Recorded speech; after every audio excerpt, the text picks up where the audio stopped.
അപ്പോൾ ഇന്ന് ഞാൻ വന്നിരിക്കുന്നത് ലക്ഷദ്വീപിലെ മാസ് കൊണ്ടുണ്ടാക്കിയ ഒരു കിടിലൻ ഐറ്റത്തിൻ്റെ വീഡിയോയുമായിട്ടാണ്.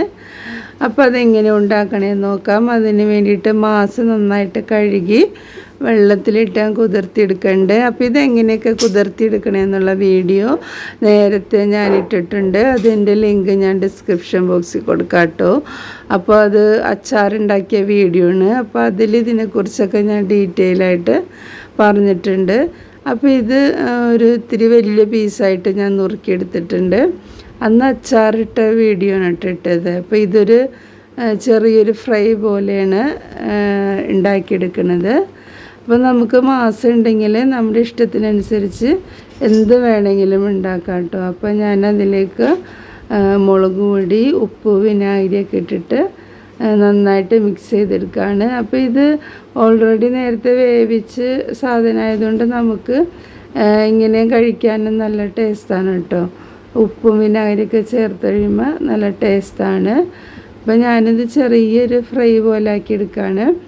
അപ്പോൾ ഉപ്പും മുളക് പൊടി വിനാഗിരിയൊക്കെ പുരട്ടിയ മാസ് ഞാൻ വെളിച്ചെണ്ണയിൽ ഇട്ടിട്ട് ചെറുതായിട്ടൊന്ന് ഫ്രൈ ചെയ്തെടുക്കുകയാണ്. ഒരുപാട് നേരം ഫ്രൈ ചെയ്തെടുത്തിട്ടുണ്ടെങ്കിൽ ഇത് നന്നായിട്ട് മുറുകിപ്പോകും. അപ്പോൾ നമ്മൾ കഴിക്കുമ്പോൾ പല്ലൊക്കെ നന്നായിട്ട് വേദനിക്കും കേട്ടോ. അപ്പോൾ ഒരുപാട് നേരം ഇടരുത്. ഒരു കുറച്ച് നേരം ആ മസാലയുടെ പച്ചമണ്ണൊക്കെ മാറുന്നത് വരെ ഇട്ടിട്ടൊന്ന് ഫ്രൈ ചെയ്താൽ മതി.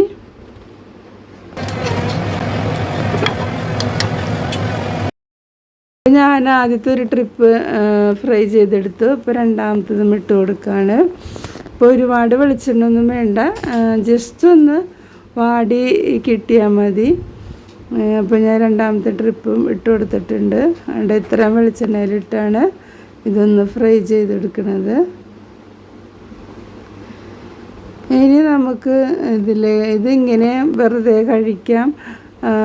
പിന്നെ ഇതിൻ്റെ കൂടെ സൈഡായിട്ട് നമുക്ക് സവാളയൊക്കെ പച്ചനരിഞ്ഞത് ഇതിൻ്റെ കൂടെ കൂട്ടി കഴിക്കാം കേട്ടോ. ഇങ്ങനെ കഴിക്കാനും നല്ല ടേസ്റ്റാണ്. നമുക്ക് വെറുതെ പെറുക്കി പെറുക്കി കഴിക്കാം.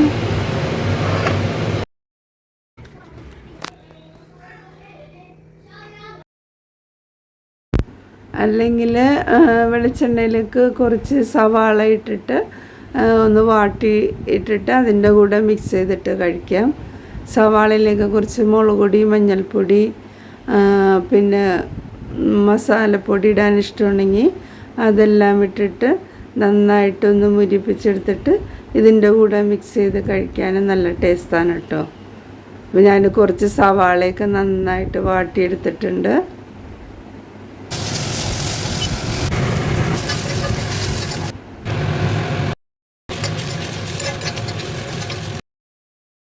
ഇനി നമ്മളിത് ഫ്രൈ ചെയ്തെടുത്ത മാസിലേക്ക് ഇട്ടിട്ട് നന്നായിട്ട് മിക്സ് ചെയ്തിട്ട് നമുക്ക് കഴിക്കാം കേട്ടോ.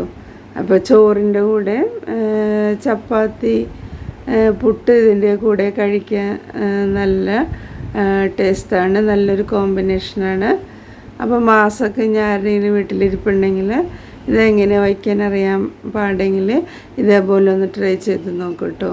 അപ്പോൾ വീഡിയോ ഇഷ്ടമായെങ്കിൽ സബ്സ്ക്രൈബ് ചെയ്യാത്തവരുണ്ടെങ്കിൽ സബ്സ്ക്രൈബ് ചെയ്യുക, ലൈക്ക് ചെയ്യുക, ഷെയർ ചെയ്യുക, കമൻറ്റ് ചെയ്യുക കേട്ടോ.